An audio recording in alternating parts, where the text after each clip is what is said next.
Aleluia, aleluia. Diga comigo assim: eu sou filho de Deus. Eu sou cristão. Aleluia, amém, amém, amém. Você sabe que cristão é aquele que crê em Cristo.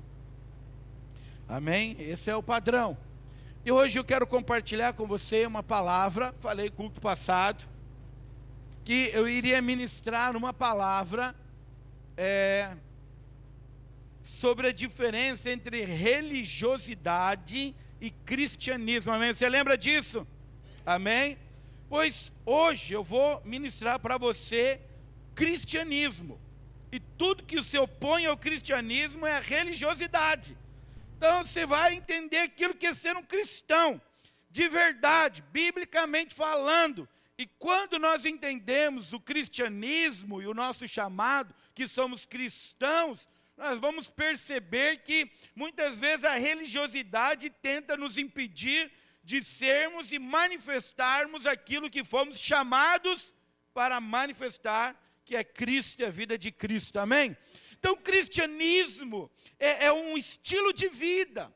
Por isso que Jesus ele fala para aquela mulher lá no poço, e ela diz: virá o dia, e esse dia já chegou, em que os verdadeiros adoradores adorarão em espírito e em verdade. Então, adorar em espírito e em verdade é um estilo de vida. Quando nós andamos na verdade, andamos no espírito. Quando andamos no espírito, porque somos um ser espiritual, nós também andamos na verdade. Então o nosso estilo de vida, a nossa vida, ela é uma completa adoração para Jesus, aleluia, amém? Então a nossa vida como cristão e no cristianismo é para que o Senhor seja adorado, exaltado, reconhecido todos os dias, em todo o tempo. Isso é uma adoração. Então eu sei que nós adoramos e devemos adorar, cantamos louvores de júbilo, cantamos louvores de adoração e meditamos na palavra, e tudo isso faz parte da adoração. Mas a adoração não é só nós cantarmos louvores de adoração. É quando nós pulamos de alegria, nós estamos adorando ao Senhor. Quando nós cantamos um louvor de adoração, de exaltação, estamos adorando ao Senhor. Quando nós ouvimos a palavra e recebemos a palavra e prestamos atenção na palavra e estamos conectados com a palavra, é uma adoração. Quando nós valorizamos a palavra, é uma adoração. Quando nós pregamos o evangelho, é uma adoração. Quando nós testemunhamos, é uma adoração. Quando você está lá no mercado, lá você pode viver a sua vida em adoração, porque lá você pode exalar o doce perfume da presença de Cristo, aleluia, amém? Isso é uma adoração, isso é ser o cristão, o cristianismo. É quando nós, como filhos, manifestamos Cristo aqui na terra. Isso é o cristianismo.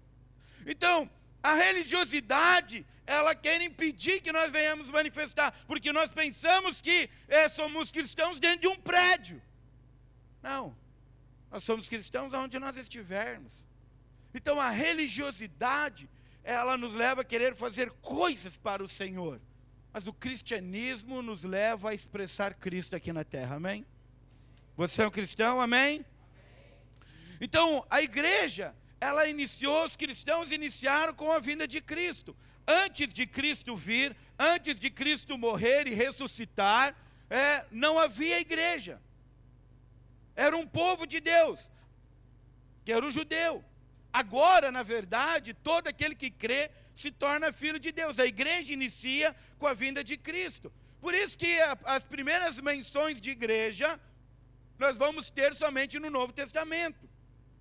Quando Jesus ele fala para Pedro, quando Pedro tem a revelação, ele perguntando, né? Jesus pergunta: quem vocês dizem que eu sou? E aí Pedro diz: tu és o Cristo, o Filho de Deus, aquele que era de vir. E aí Jesus diz: bem-aventurado és tu, Simão Barjonas, porque não foste nem carne nem sangue te revelaste, mas o próprio Espírito, o próprio Deus te revelaste. E a partir de hoje, não se chamarás mais Simão, mas Pedro. Pedro. Mudou a natureza de Pedro. Quando nós temos revelação é que nós transformamos. E ele diz: e sobre esta pedra, não Pedro, mas essa, Cristo, eu edificarei a minha igreja. Aleluia, amém? Então por quê? Porque nós temos a mesma natureza de Cristo. Nós não temos uma natureza diferente. Nós temos a mesma natureza de Cristo. Por isso nós podemos chamar Deus de Pai, porque nós somos espirituais. Lá em 2 Coríntios diz, ora, Deus é Espírito, e onde o Espírito de Deus está, aí há liberdade. Amém? Deus é Espírito, você é Espírito. Por isso que você pode chamar Deus de Pai, amém? Eu sei que quando nós olhamos naturalmente, nós pensamos, não, eu não sou um ser espiritual. Na verdade, eu ajo muitas vezes na carne, nas emoções, no nível da alma. Deixa eu dizer algo para você. Você precisa declarar sobre a sua vida aquilo que a palavra de Deus diz. E se ela diz que quando você nasceu de novo, você é um ser espiritual, você é um ser espiritual. Quanto mais você declarar, eu sou espiritual, eu sou um espírito, eu sou um espírito, contém uma alma, habita em um corpo, mas eu sou um espírito, eu tenho a natureza de Deus, as coisas velhas já passaram, eis que tudo se fez novo, sou uma nova criatura, eu sou aquilo que a Bíblia diz que eu sou, mais real isso vai ser na sua vida. Isso é cristianismo.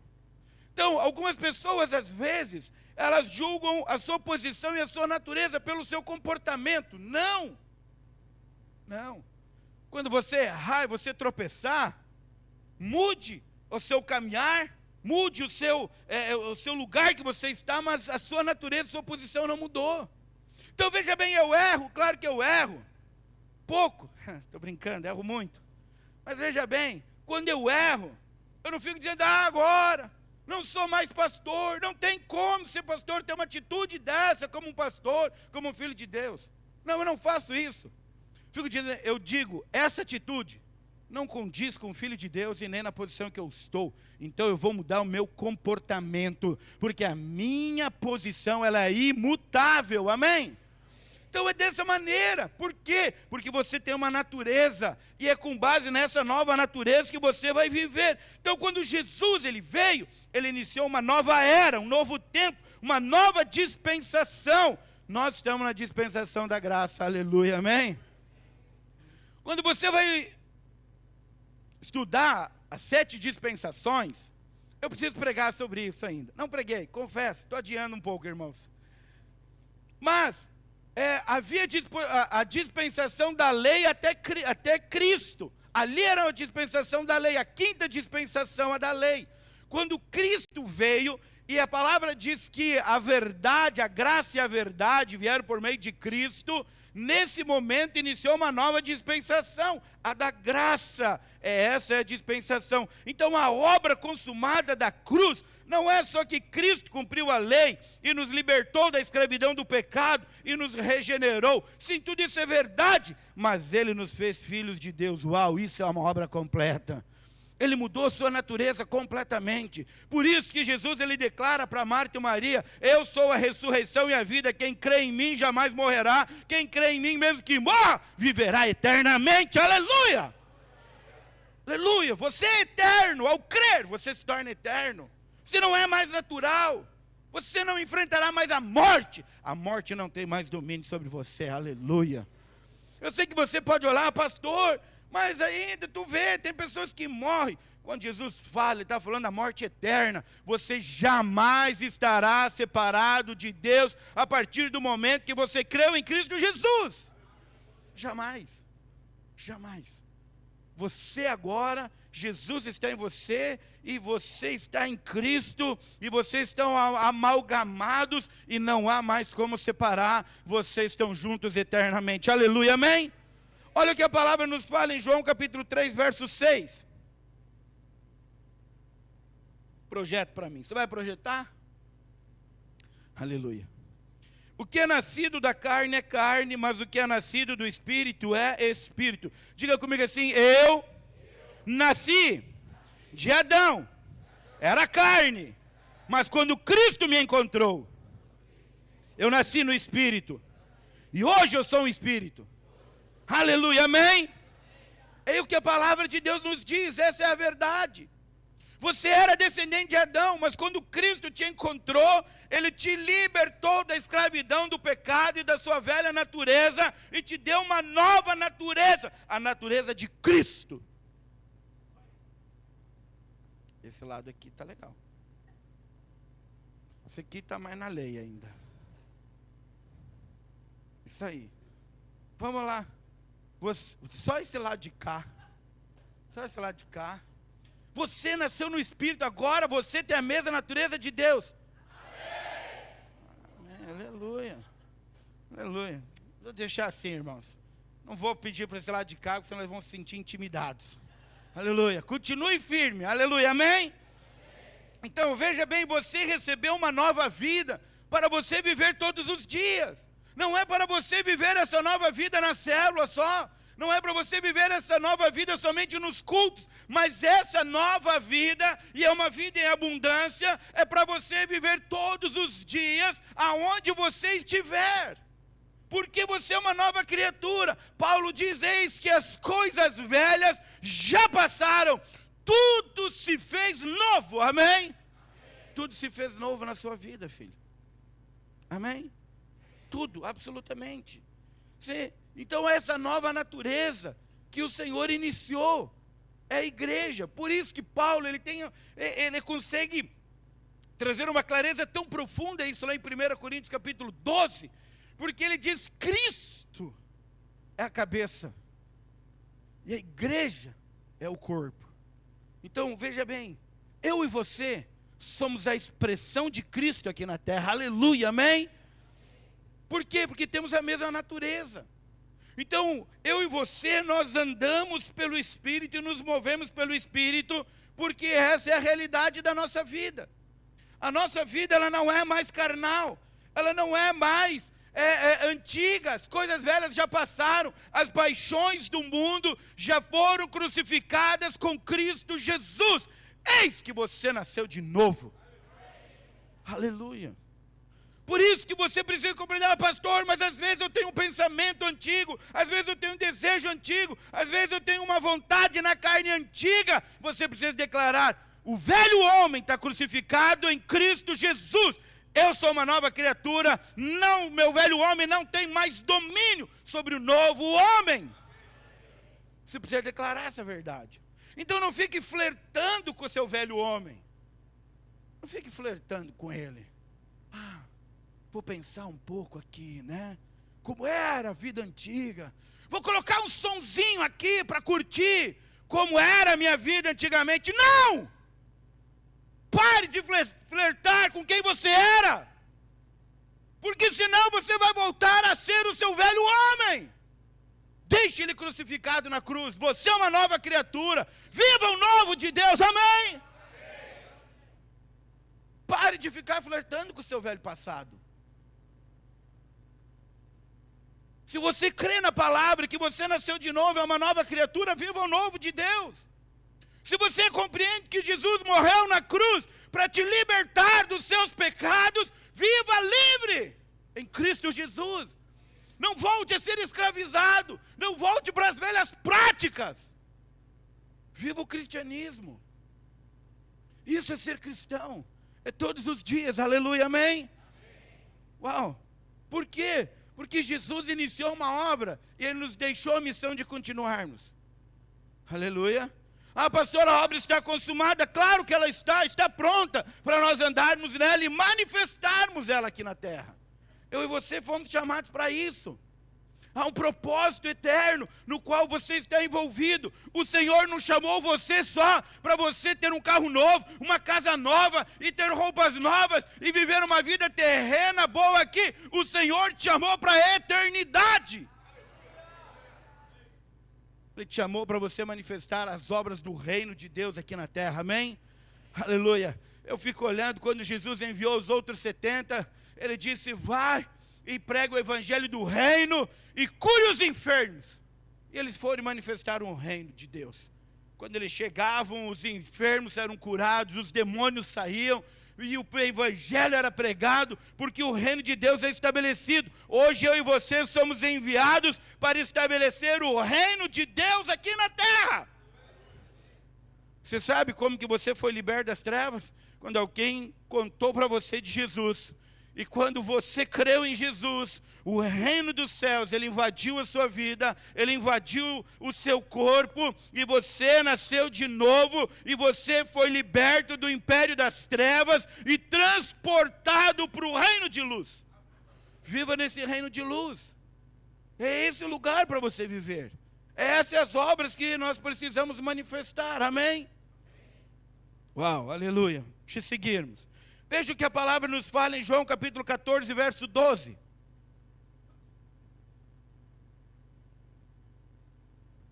Em verdade vos digo, que aquele que crê em mim... Tem alguém que crê em Jesus aqui? Diga amém.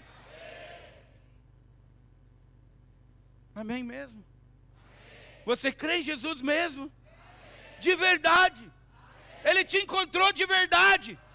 Você entregou a sua vida para Ele de verdade. Aquele que crê em mim fará as mesmas obras que eu faço, e até maiores fará, porque Ele vai para junto do Pai. Aleluia, amém? Então veja bem, você foi chamado para fazer as mesmas obras que Jesus fez, e até obras maiores. Quais as obras que Jesus fez? Aleluia. Vou fazer que nem na aula. Você. Suba aqui e me conte. Aleluia, irmãos. Estava fazendo uma reunião, fiz uma reunião, uma capacitação. E aí eu fiz uma pergunta, eu disse, irmão, você sabe? E aí tiveram alguns irmãos que falaram, eu sei. Então depois eu vou te chamar para você responder aqui. Aí eles já ficaram tudo meio encabulados. Irmãos, quais as obras que Jesus fez? Jesus, Ele deu a vida pelo pecador. Essa é a obra que Ele fez. Jesus anunciou o reino dos céus. Os sinais que Jesus fez foi expulsar demônio, ressuscitar mortos, impor as mãos sobre os enfermos, eles serão curados. Projeto para mim Marcos capítulo 16, verso 15 em diante. Marcos 16, 15 diz, e disse-lhes, ide por todo mundo e pregai o evangelho a toda criatura. Diga comigo assim, essa palavra é para mim. Jesus me disse, ide por todo mundo e pregai o evangelho a toda criatura. Então Jesus me disse, pode ir lá, irmãos, repete comigo forte, diga assim, então Jesus me disse que eu devo pregar o evangelho para o meu vizinho, para o meu parente, na minha rua, para os meus amigos, para quem não me ama, para aquele que me odeia. Ele me chamou para pregar o evangelho para toda criatura. Amém. Em todo o tempo. Amém? Uau. Jesus, Ele fez isso. Então, as mesmas obras que Jesus fez são essas. Pode projetar o 16. Vai aparecer para mim lá. Quem crer e for batizado será salvo.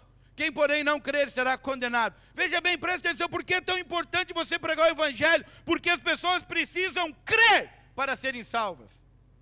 Você crê? Amém? Então você foi salvo. Então nós precisamos pregar para que outros creiam, para que eles sejam salvos. E aí eles serão batizados. Aquele que não crê será condenado. Quem morrer sem crer em Jesus, ele vai para o inferno. Nunca mais verá Deus. Nunca mais terá oportunidade. 17. E estes sinais hão de acompanhar aqueles que creem. Em meu nome expelirão demônios, falarão novas línguas. 18. Pegarão em serpentes, e se alguma coisa mortífera beberem, não lhes fará mal. Se puserem as mãos sobre os enfermos, eles ficarão curados. Esses são os sinais, essas são as obras. Então as obras é você pregar o evangelho a toda criatura. É anunciar o evangelho da graça, Cristo como Redentor, Cristo como o bom pastor, Cristo como sendo aquele que morreu, ressuscitou e vive eternamente, e aquele que crê será salvo, e através de você, os sinais irão se manifestar em nome de Jesus. Você entende? Isso é seu cristianismo. Então o cristianismo não é só o líder que prega na célula. Cristianismo não é só o pastor quem prega. Cristianismo é nós sermos cristãos onde nós estamos. é você expressar Cristo onde você está. Ah, mas pastor, eu já falei de Cristo, falei, e já estão me chamando de chato. Está tudo certo, qual é o problema? Qual é o problema eles te chamar de chato? Você está mostrando para eles o caminho. A questão é que nós vamos iniciar um projeto que antes de falar, eu vou te ensinar. Nós vamos te ensinar. Porque antes de falar, nós oramos. Você precisa compreender isso no ministério de Jesus, porque nós fomos chamados para fazer a mesma obra. Jesus, ele subia no monte e passava a madrugada orando. Jesus, ele saía para um lugar sozinho e orava a noite toda. Jesus levantou alta madrugada, ia e orava. Jesus ficava até alta madrugada orando. Jesus levava os discípulos a orar, levava os discípulos a se retirar para orar, e depois disso, ele pregava o evangelho, amém? A primeira coisa que nós devemos fazer é orar. Orar, orar. Então esse é o cristianismo, essa é a igreja. Jesus, ele inicia. Veja que seguindo lá em João 14, do 12 ao 14 diz: e tudo quanto pedirdes em meu nome, isso farei, a fim de que o Pai seja glorificado no Filho. Se me pedires alguma coisa em meu nome, eu o farei, amém? Amém. Qualquer coisa.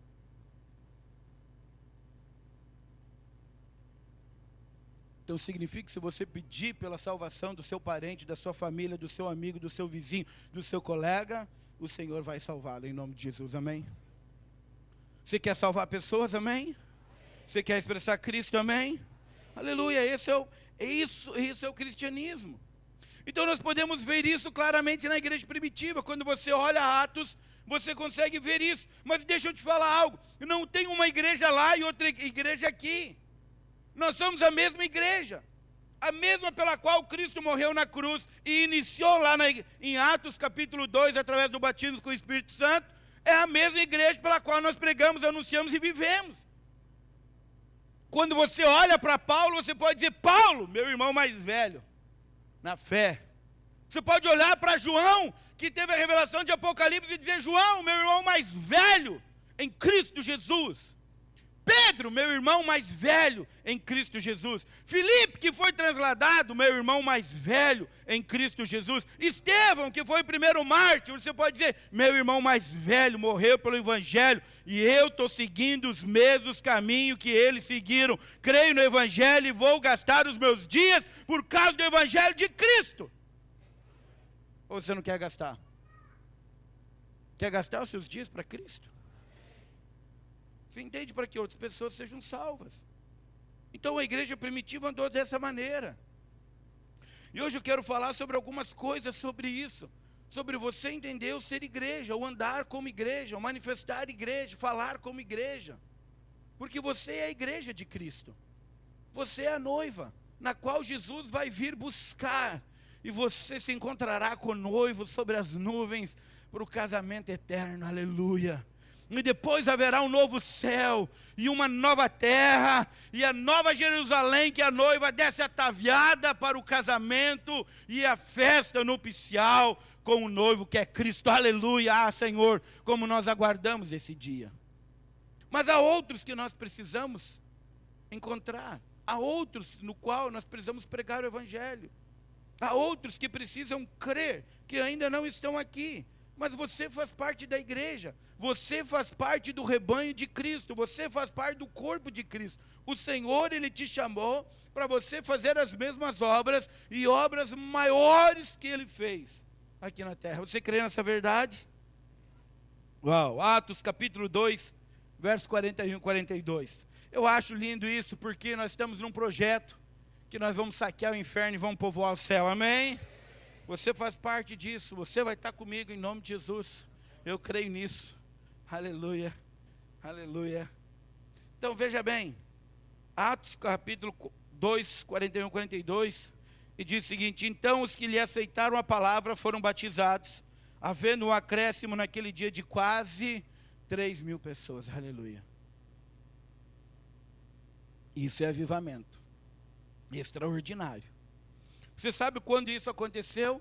Atos capítulo 2 fala que teve o Pentecostes, o batismo com o Espírito Santo, 120 mais ou menos estavam reunidos no mesmo lugar. De repente entrou a casa foi enchida como de um vento impetuoso, veio um som, todos foram cheios do Espírito, começaram a falar em línguas, e as pessoas, uns começaram a rir e dizer eles estão bêbados, e outros começaram a dizer o que eles estão falando, nós entendemos na nossa própria língua, e será que eles estão loucos, será que eles estão embriagados? E quando eles estão falando dessa maneira, Pedro e os 11 se levantam, e Pedro anuncia-lhe o Evangelho, e diz: o que vocês estão vendo, e isso que vocês estão ouvindo, nenhum deles está embriagado, mas é aquilo que aconteceu, que o profeta Joel profetizou, que toda a carne seria cheia do Espírito, e passaria a falar em línguas, e ele começa a explanar Cristo, e quando ele anuncia Cristo, 3.000 pessoas, quase 3.000 pessoas, creem,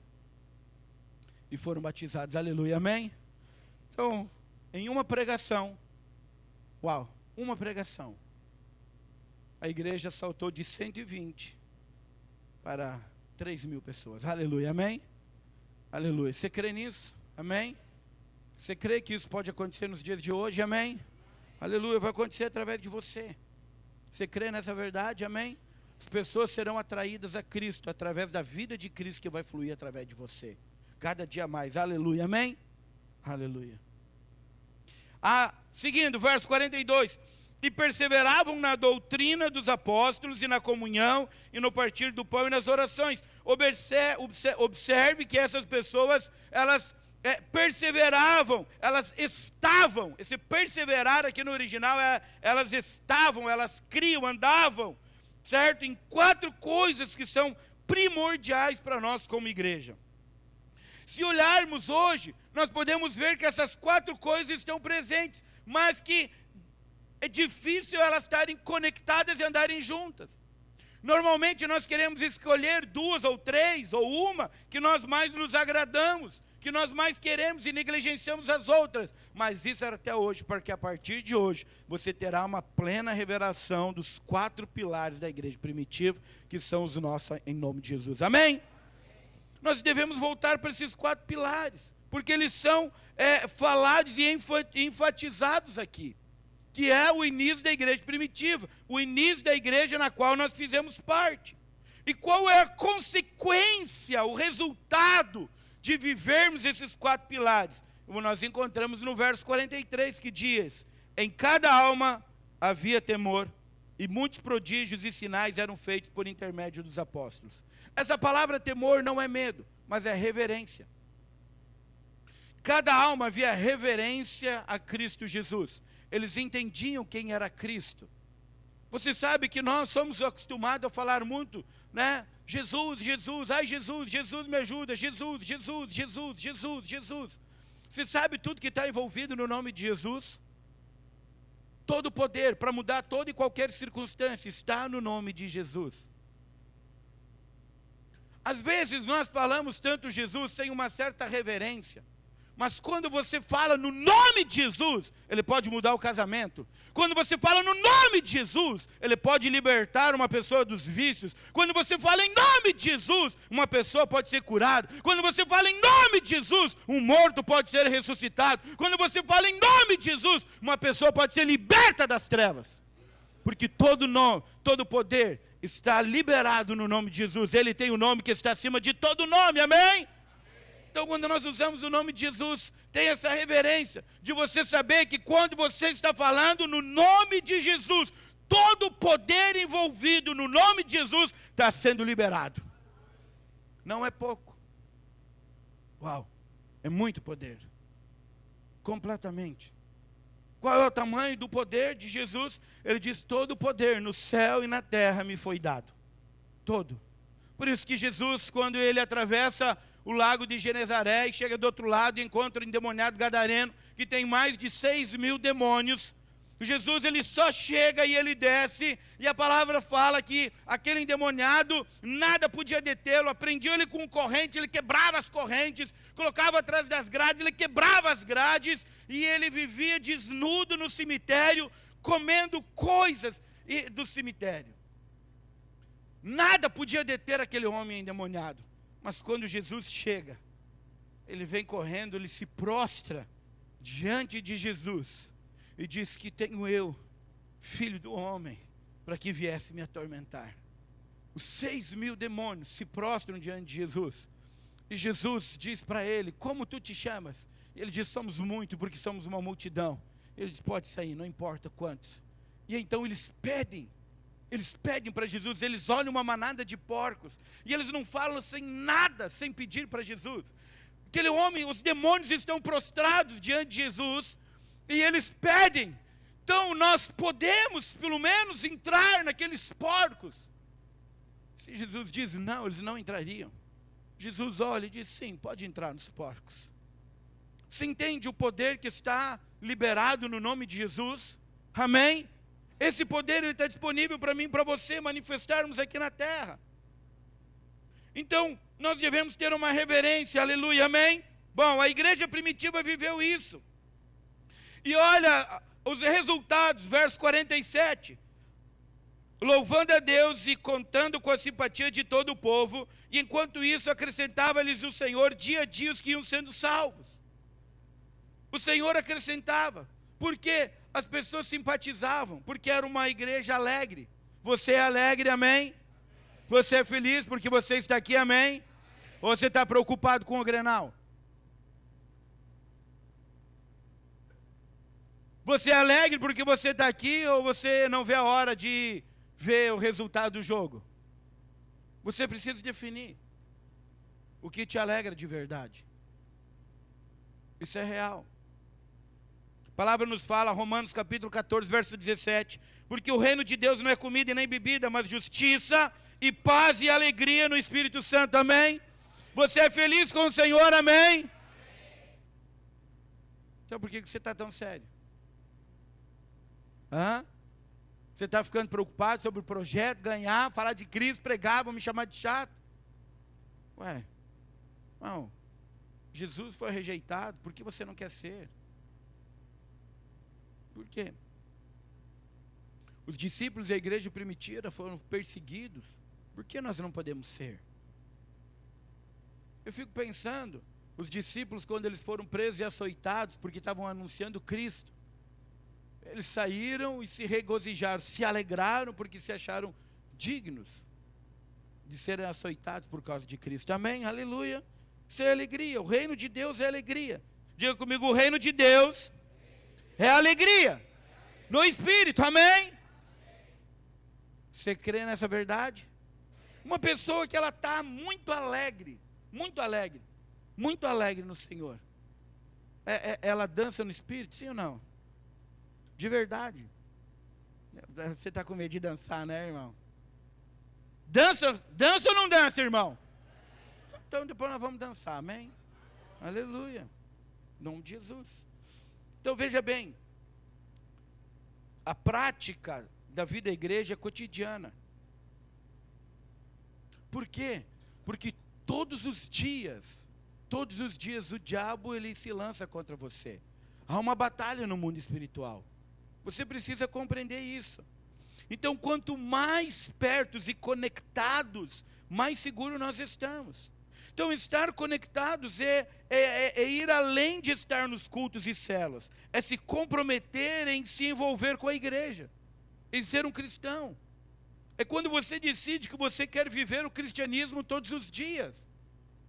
É quando você decide que você quer viver essa realidade na sua vida todos os dias. Isso é você se envolver. Você sabe, deixa eu contar algo para você. Você lembra que agora há pouco eu falei que Cristo é o cabeça e a igreja é o corpo de Cristo, amém? Então nós não conseguimos amar Cristo e não amar a igreja. Não conseguimos nos envolver com Cristo, que é o cabeça, sem nos envolvermos com a igreja, que é o corpo. Então nós precisamos nos envolver para vivermos o cristianismo. Amém? Então eu quero falar com você rapidamente os 4 pilares do cristianismo para nós vivermos. Aleluia, amém? Primeiro, eles perseveravam na doutrina dos apóstolos. O primeiro é o ensino centrado em Cristo, não em coisas. Então hoje um dos ataques do maligno são com falsos ensinos, um espírito de engano, uma falsa doutrina. Por isso que Deus colocou o ensino dos apóstolos logo de entrada. Não há outro ensino, não há outro evangelho a não ser o da graça, que é Cristo Jesus. Não há nenhum outro. Cristo é o centro das nossas vidas. Cristo é o centro do evangelho. Nós não podemos separar isso. Não é aquilo que você faz, mas é aquilo que Cristo já fez por nós na cruz. Não é você que encontra Deus, é Ele quem encontrou você. É pela fé que você é justificado.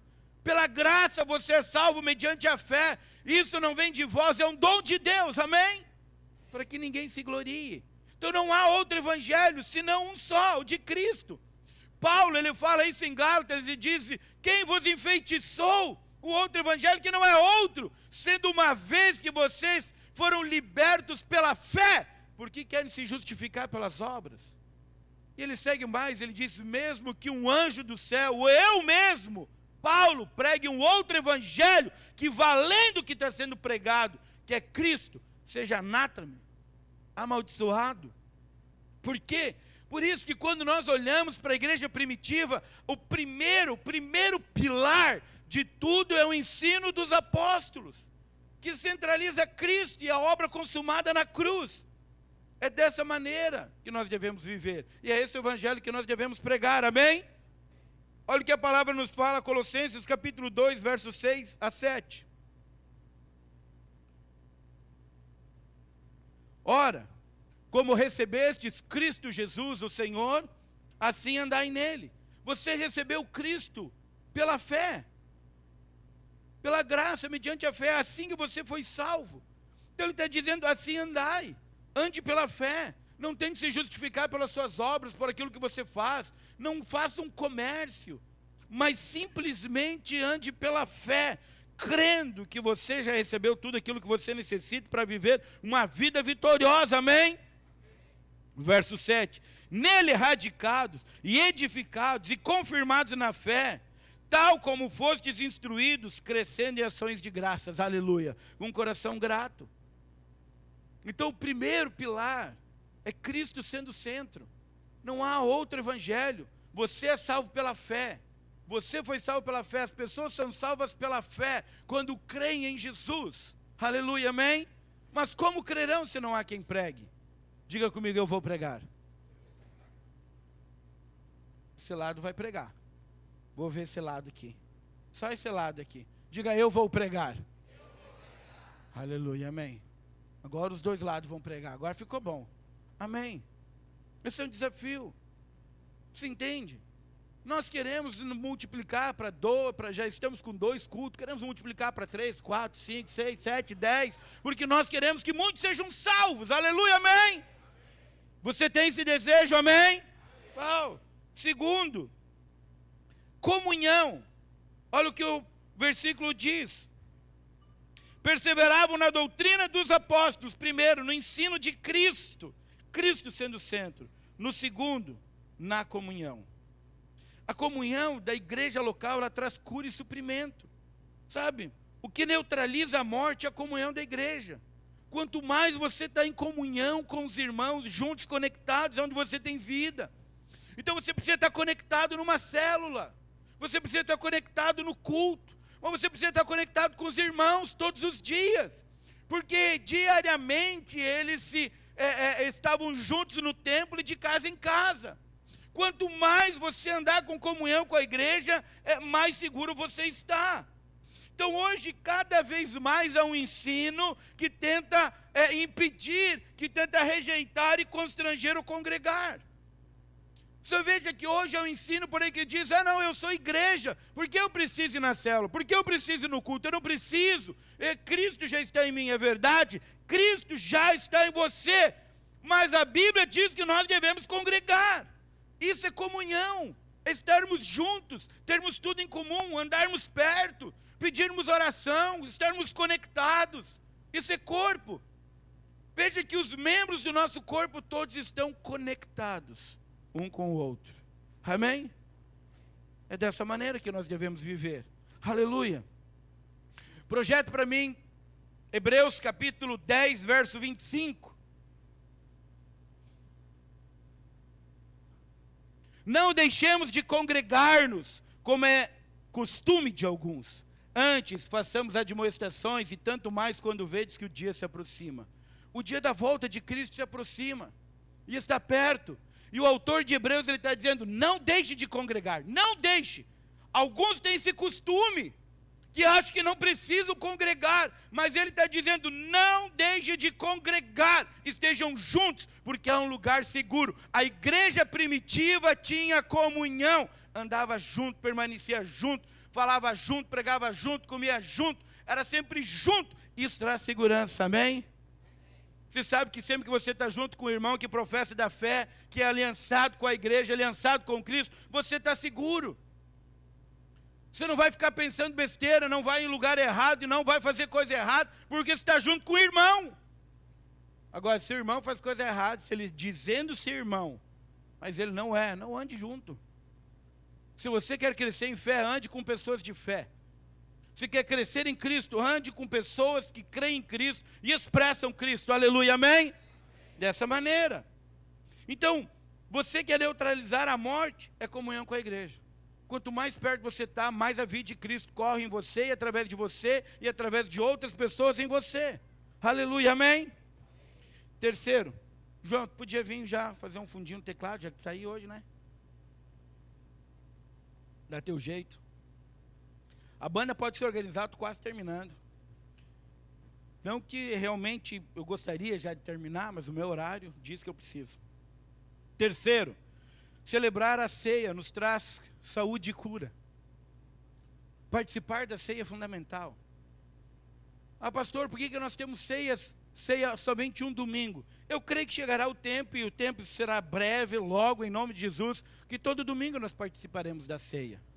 Mas a ceia você precisa participar com alegria, com gosto, com desejo. Por quê? Porque quando nós participamos da ceia, nós lembramos da morte e da ressurreição de Cristo Jesus. Nós lembramos que pelas suas pisaduras, suas feridas, suas chagas, nós já fomos sarados.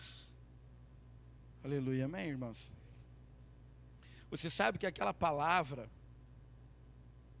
lá, sarados, em Isaías capítulo 53, se eu não me engano, sarados, quando você pega no original do hebraico, é sarados emocionalmente e fisicamente.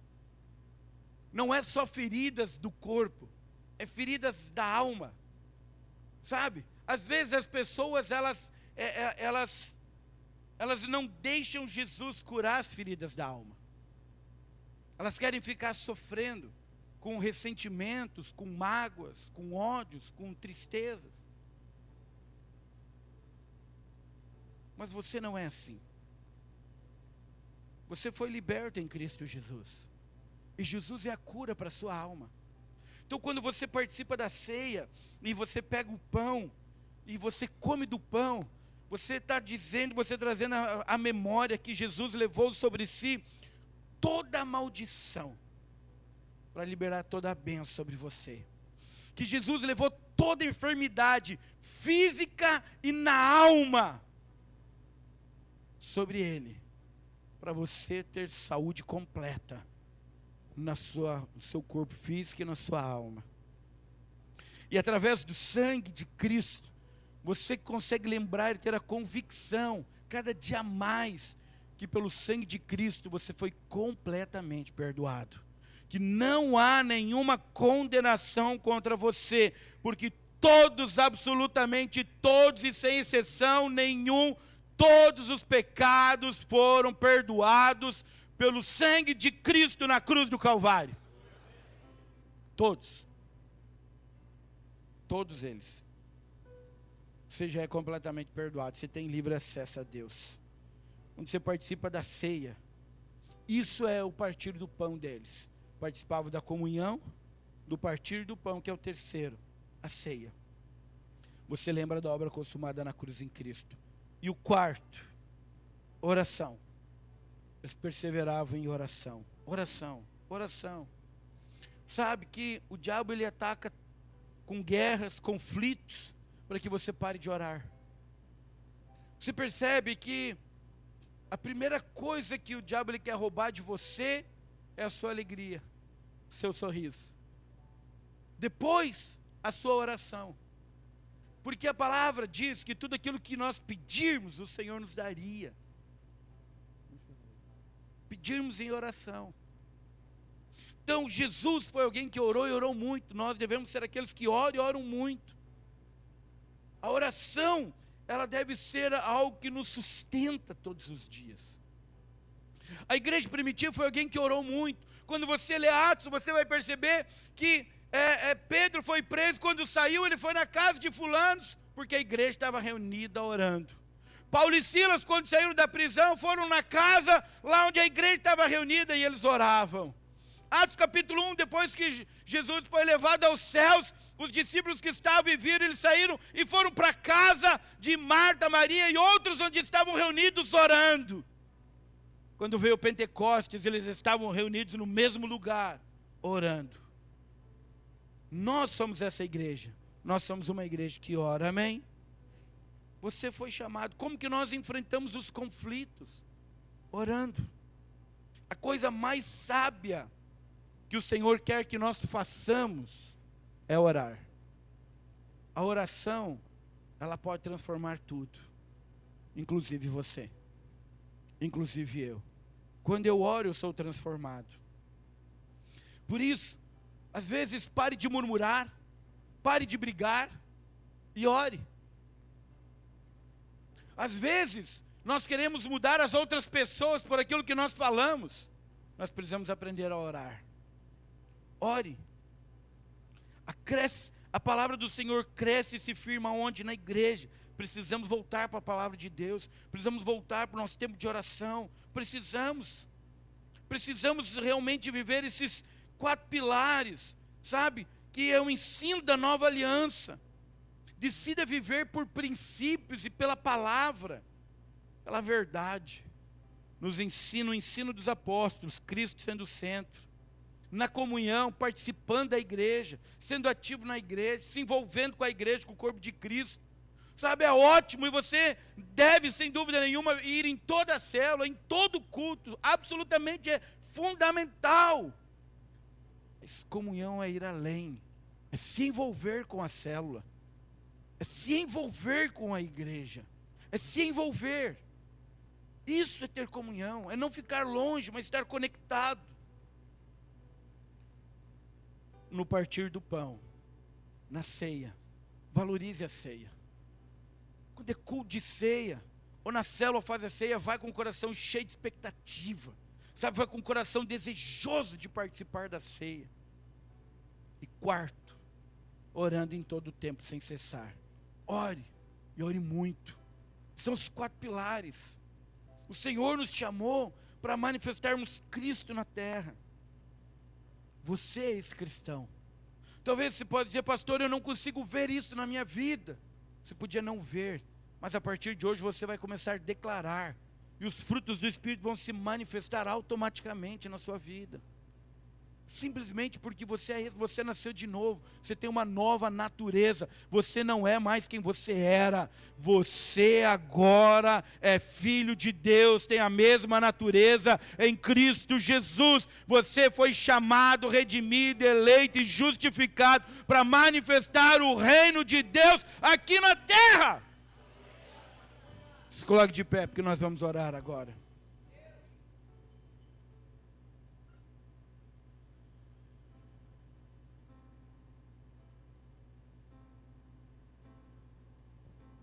Por isso, que a visão que nós temos, e que nós declaramos, é que o nosso encargo é edificar uma igreja de vencedores, onde cada crente é um sacerdote. Diga comigo, o Senhor me fez um sacerdote.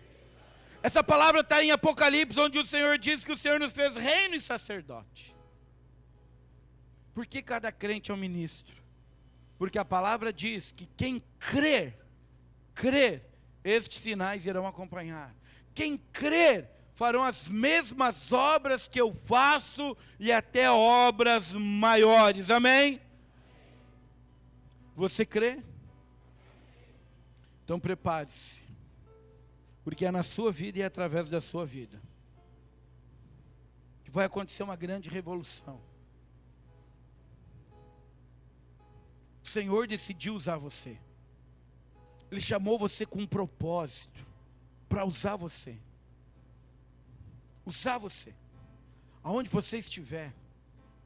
Ele está com você, essa é a promessa dele. Ele nos fala em Mateus capítulo 28, eis que estarei convosco todos os dias até a consumação dos séculos. Ele está com você todo dia, 24 horas, 365 dias do ano, todo dia com você. Quando você chega, Jesus chega. É isso que você precisa compreender. Ele não te deixa, jamais te deixará. E a grande revolução é essa, quando você compreende isso, e o Senhor te dá a palavra. Eu sei que você pode pensar, pastor, eu sou limitado, pastor, eu não sei falar bem, pastor, eu sou tímido, pastor, eu não sei como fazer. A graça te basta, porque o poder de Deus se aperfeiçoa na nossa fraqueza. Não é que eu posso, não é que eu sei, mas a graça, a graça, ela te faz cumprir tudo que você foi chamado para cumprir. Não é que você consegue, não é que você pode, mas a graça de Deus, ela vai te levar a novos níveis. Tudo que você precisa fazer é se encher dele, encher o seu coração da palavra, estar em comunhão, participar, se envolver com a igreja, e você vai perceber que vai fluir palavras de você, você nem sabe de onde, nem sabe como, mas é porque a graça, ela está te envolvendo, ela vai te levar para os novos níveis. A graça vai se manifestar na sua vida, na sua família, no seu trabalho, onde você estiver. Por isso que Paulo, quando ele ora, o Senhor diz para ele, a minha graça te basta, porque o meu poder se aperfeiçoa na sua fraqueza. A sua fraqueza, a fraqueza de Paulo, não era o pecado. Às vezes a pessoa pode pensar que o pecado é a fraqueza, não é. Nós já fomos livres da escravidão do pecado. A fraqueza pode ser a timidez. A fraqueza pode ser você não conseguir falar. Pode você se sentir envergonhado. A fraqueza pode ser que talvez você se ache muito novo. Talvez a fraqueza é porque você se acha incapacitado. A fraqueza pode ser porque talvez você se ache muito velho. Pode ser a fraqueza. Mas hoje eu estou aqui para te dizer que o Senhor te amou. E a graça vai operar em você. E vai capacitar você a pregar o Evangelho de uma maneira sobrenatural onde você estiver, amém? A banda vai cantar um louvor, qual vai ser, Davi? Eu navegarei? Eles vão cantar um louvor, feche os seus olhos.